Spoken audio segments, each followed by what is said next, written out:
Hello, friends. It's Chapo. I wish I could say it. Your archenemy. I would love it. I would Ron love to Johnson. say that Ron Johnson. This was the also dumbest- appears to be a toss-up. This is one of the dumbest motherfuckers on earth. Just Basically absolute pulling even. waste of space. This guy who married into a construction fortune or some bullshit and then became the fucking Ayn Rand Ubermensch. It's like, you did not invent Reardon metal, motherfucker. You made pliant conversation at like a sock hop and got this lady to take you home. Congratulations. But no, I hate him, but he's going to win. He always looks like he's going to lose. He always is behind a few points. And then those fucking crucial Waukesha voters, those Crucial lockstep Waukesha County. Republicans, They come in. they march in, they vote for him, and they march out.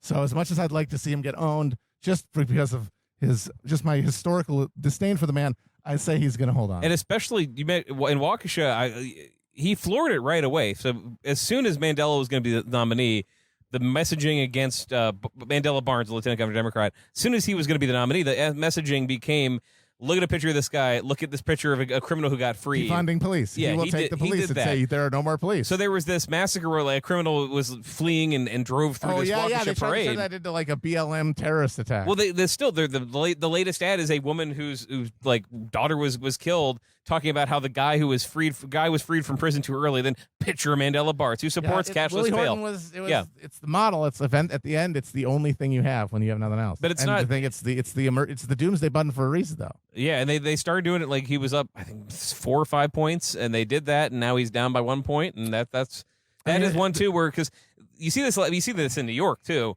Where if you did any criminal justice reform, it doesn't need to be connected to somebody getting out of jail. It's not like Willie Horton was like, there was a furlough program, Michael Dukakis did it, this guy got out. This stuff is, hey, this guy punched a lady in the subway. Also, cashless bail. see the connection? Here's an egg frying for you. Yes. You know, like it just makes that connection pretty. And Democrats can't say, oh no, we never wanted to do any criminal justice reform, because they did. Yes. But they are all like eating that in like New York governor, they feel pretty good about. But in all these races, if you By did the way, that was anything- amazing that they did some Bob Roberts-ass false flag assassination attempt on that guy to try to.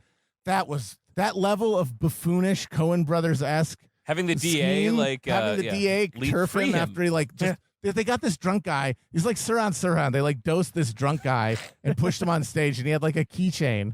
And they say he attempted to assault Governor Trump, and it's like let out without bail by his campaign coordinator. It's like, mwah, these these Long Island man. They make them a rare breed out there. God bless them. Yeah, but they literally have an ad running now that's just like knockout game happening. Just like people run it, like I think Kathy Molecule, even though she's shown herself to be an absolutely corrupt scumbag, will be reelected because there's just the center of gravity in New York politics is too far from there.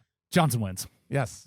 You think so? Oh, I think so. Yeah, I mean, just he has that ability to bring it over the line. Again, not like Brett Favre any point by the end, but no, he has that ability to win like races where he's down and he's not down right now. So I think he's in good shape. But there will be people separating. There's going to be those people in like it is kind of the Wow counties, Milwaukee suburbs who are like they're going to vote for the Republican to keep them safe. But I don't know. Do they really want like this Trump guy, Tim Michaels, to take over and destroy the election commission? And it's abortion versus crime. Yeah. Boils down to it. You're a suburbanite. It is the imposition of some sort of Handmaid's Tale gender hierarchy, or rule by the horrifying, unspeakable other in the city. Right. And which one is scarier to you? That is what it boils down to. Mm-hmm. And that is the thing the trend that over the long term, I think, aids the Republicans. And in a state like Wisconsin, which is not an economic dynamo, it is more so. So I think you look at Wisconsin, it's like it is just what's happening it's what's happening in Missouri and what happened in Ohio. It's now just happening, but a little slower, with different coming out in different ways. Like they have this hyper accelerated control of the government, but the demographics are still kind of lagging, but they're still trending in their direction. Yeah. Let's move on to my last highlighted race here. Nevada.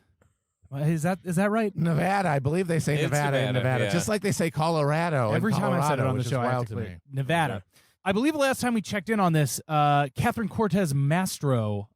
Maestro, I think. Maestro?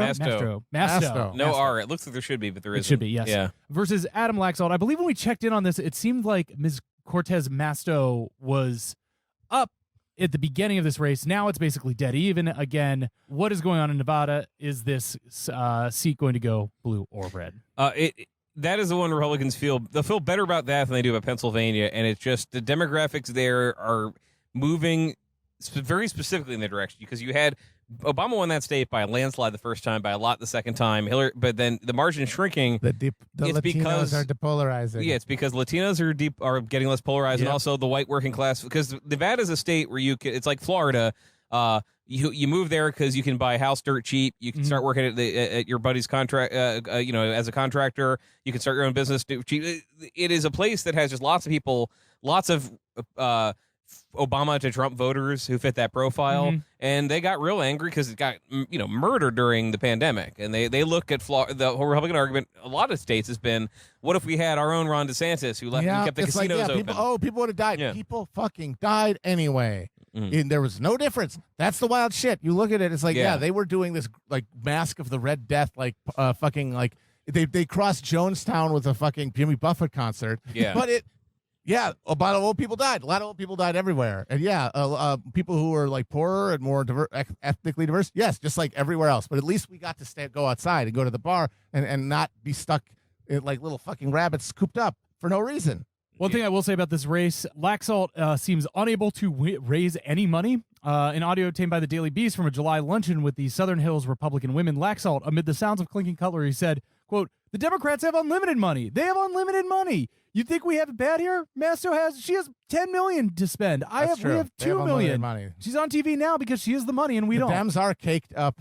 That is their thing. They have. So that's the advantage there. You're seeing though the limits of money. Like you can dominate in some spaces, but eventually this is just paying. It's a rent. That's the for 2020 the people story. who run the party. It just becomes pure rent. Jamie Harrison I forget how much, because everyone remembers Maine and Susan Collins with the Jamie Harrison versus Lindsey Graham to lose by as much as everyone who runs against Lindsey Graham.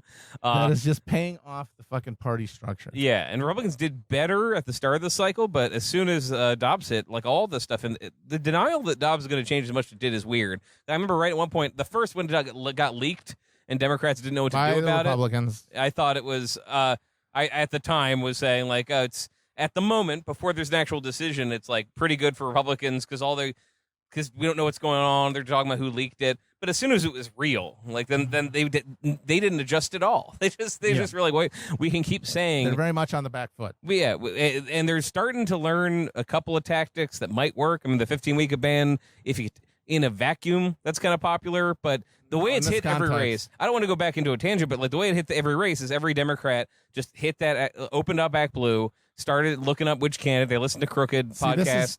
They told them who to donate to. Yeah, like that.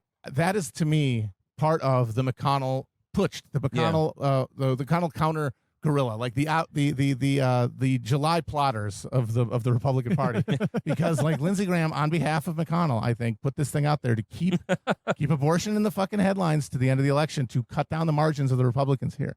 They want to trim the sails badly, and I think Lindsey is doing this on purpose for that end. But ever since Trump won, there is sometimes this giddy optimism in Republican politics. It's not even like poll tested, because with liberals there'll be like some think tank that says we did a poll. Student debt polls at 95% if you use these verbs. But like with Republicans, you have seen them say, well, gosh, Trump won. I didn't think it could. And that did blow up their compass. Like Lindsey Graham was a guy who hated Trump because he thought he would lose. Then he won. And he loved him. And I think he got into his head, I'm Lindsey Graham. I beat this guy who spent all this money. Maybe I'm the one who can introduce the 15-week ban that's going to be popular. I think that but I'm more boring. I always look for what is the boring venal 3-paragraph reason where conspiracy theory would be a lot more. These guys are very very vain, and we can't underestimate that, because they are able to basically call their own shots, and we see how they do it, and every one of them does it. Is like, what if somebody thought they were a Machiavellian genius and actually was in a room, an unventilated room with a bunch of varnished furniture? Masta or Lexalt? I think that I'm going to give that one to Laxalt because just that's the Republican night that would sow the most chaos. I think. Yeah, I'd say Laxalt wins. By the way, isn't Laxalt? So he's supposed to be the son of Pal Laxalt, who was one of Reagan's first big backers within the party. He'd been governor of Nevada.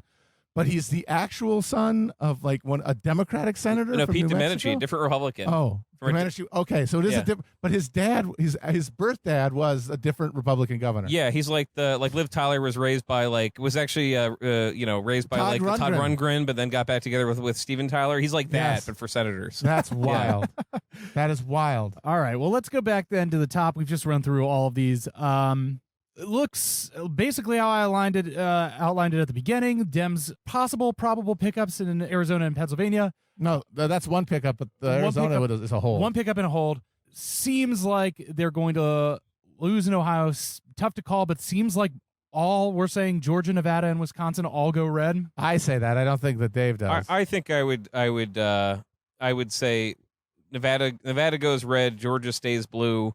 I'm going to bet on a collapse not happening until like maybe right after the runoff. But yeah, I think it's like a +1 Democrat is their best scenario. Because I mentioned we shouldn't talk about it because they're complicated. But they're pouring lots of money in North Carolina against candidates kind of lame. Evan McMullen in Utah is making Mike Lee spend a bunch of money in a race that doesn't make any sense, but they're doing it. And they are kind of pinning them down. They're pinning them down in the House races where I feel like they're going to decent position. It's just like they need the economy to not implode again. So they might get it.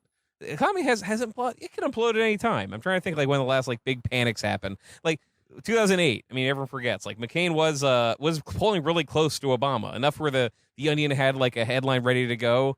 Like nation not nation not shitty enough for social change yet. Like it was close, and then the crash happened. So yeah, you suspend the committee. Right about now, end of September. Yeah, I guess if I'm still taking the position, if I'm supposed to be the Dem bullish you're the position, Dem bull. Dem bulls. I will say there's always the possibility that the Democratic constituency is more motivated than is letting on by this current batch of polls because due mostly to the Dobbs decision. That the polling is not reflective, that this is in fact a slight Dem wave year, that a lot of those leans go, and you get Dem +2 Senate. Personally, I think the funniest outcome, so probably the most likely, is no change. Stays exactly the same, 50-50. Yeah, they would take that. If it's just like Kamala Harris doing tiebreakers to a point, people who will not pretend that Donald Trump is like can declassify documents with his thoughts. They would take it. They would take that. Oh yeah, no. If they have the tiebreaker, they would absolutely even like take that. After 2018. That was McConnell was on the record like, oh, Republicans got owned in the House. They're going to impeach. He was like, cool, we have the Senate. We're just going to keep confirming judges. I don't care. So are you saying Dem +1 is likely? I would say at the moment, if lines keep moving this direction, like Fetterman narrowly wins, Democrats don't like pick up any. I'm going back on my own prediction just because Nevada's so weird that I can't imagine like if they hold that, then they were +1. But they hold all their tough seats. Nevada's on the bubble. I think that's why I'm saying the best case scenario is like, well, I'm wrong. Nevada was a 0.4% better. They hold it. Yeah. And what's your prediction, Matt?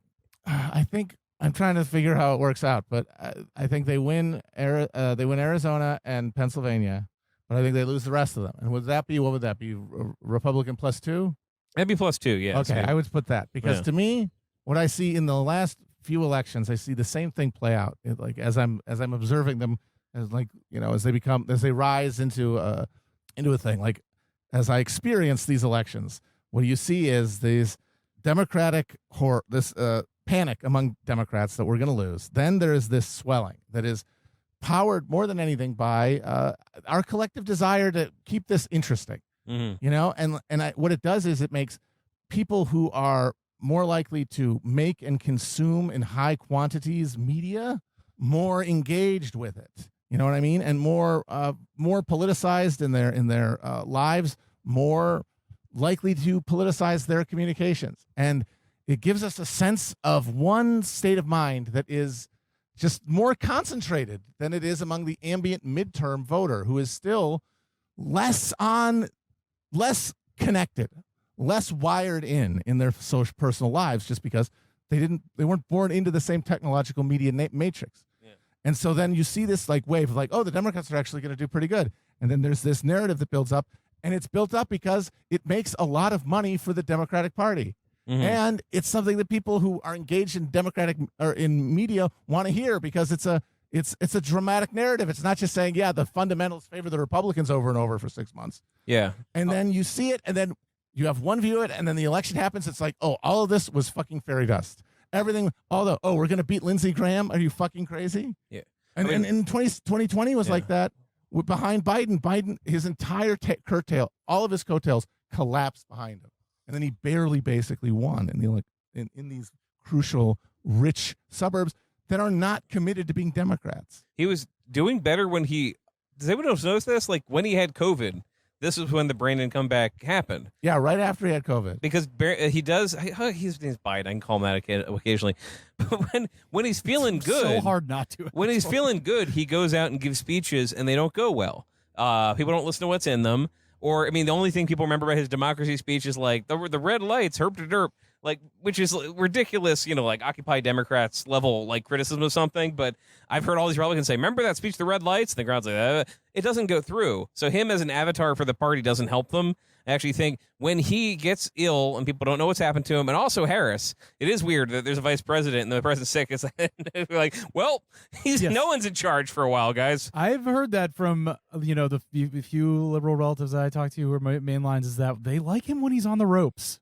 They like him when they like an underdog. They like him when they gotta feel sorry for him when they gotta. When he's really fighting for it. It's an unfolding Hollywood story that we're all wrapped up in, and we're loving it. And he is our Rocky, and he's got to get up. But I think it helps because when he's out of the way too, the vacuum is filled by the even more insatiable media love for covering Trump.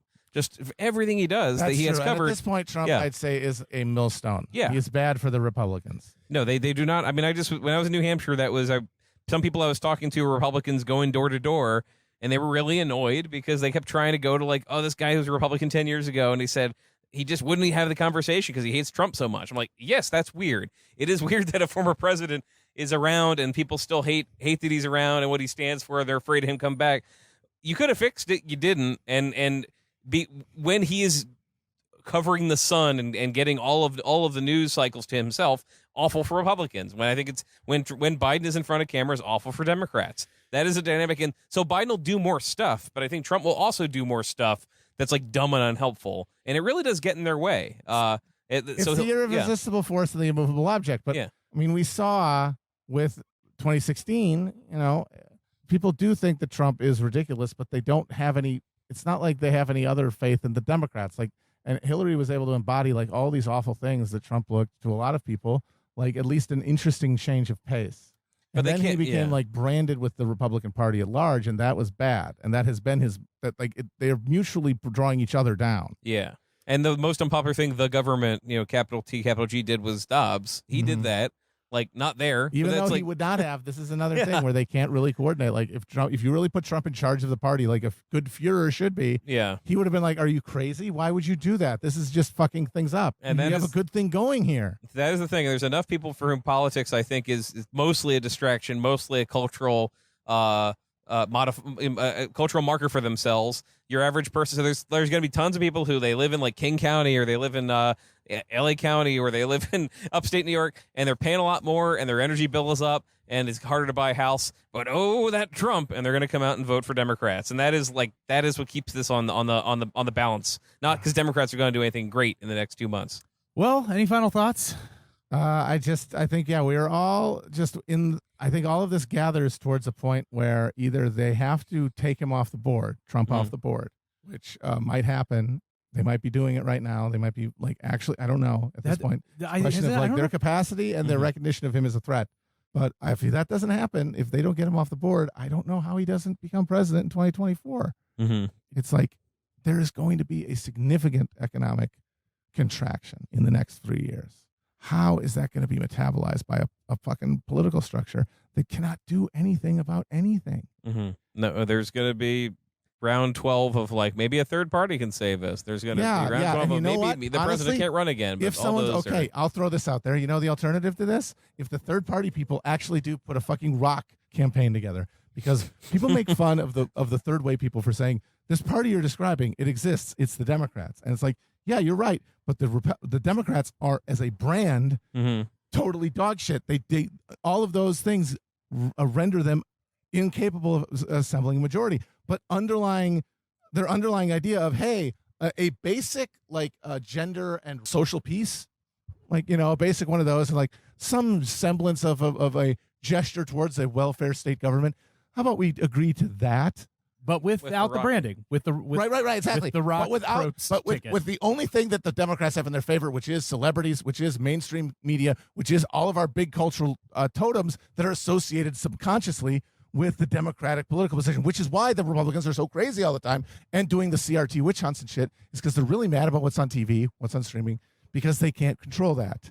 Mm-hmm. And that represents this thing. And like, if you just shared that of all of its associations with the Democratic Party along culture war and everything else, and it's just the shining teeth of a Hollywood celeb like Matthew McConaughey or The Rock, as long as it had the army behind it to determine a election, a obviously contested election in their favor, then I think that I like their chances. I mean, I like their shot. That's what happens in other countries Exactly. that aren't about Thailand, this. for Yeah, example. I think that's what you're going to see. Oh, there's a right-wing candidate. We're going to have a coalition behind somebody who seems nice. Mhm. And for some reason, France, that was like Macron. But Yeah. basically, that's what happened. Is the socialists can't hack it. Get out of the way. There's going to be a new party that stands for nothing except unpopular But things. America needs but celebrity. not them. We're not those right-wingers. Yeah. It's not policy. That's where the whole Teal Project is foundering. Yeah. Because they think it's about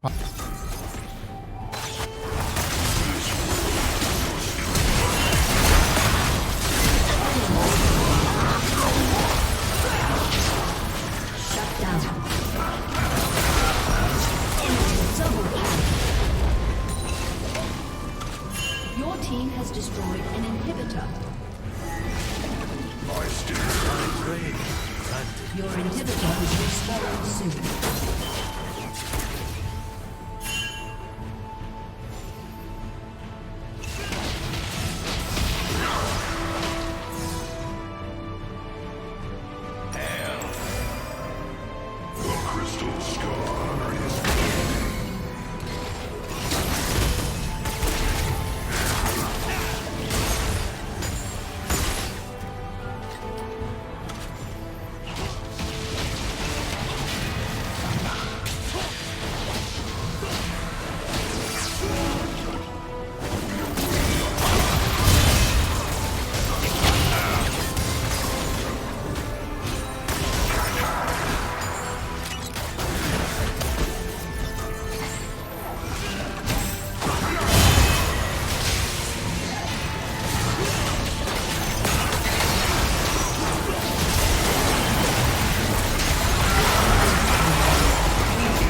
An ally has been slain.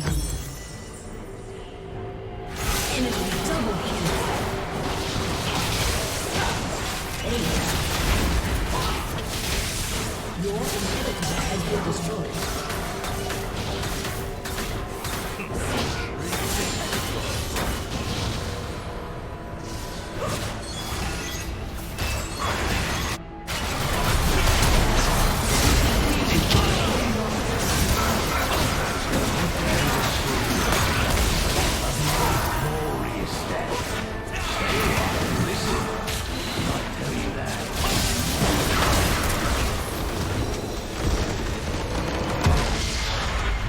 Defeat.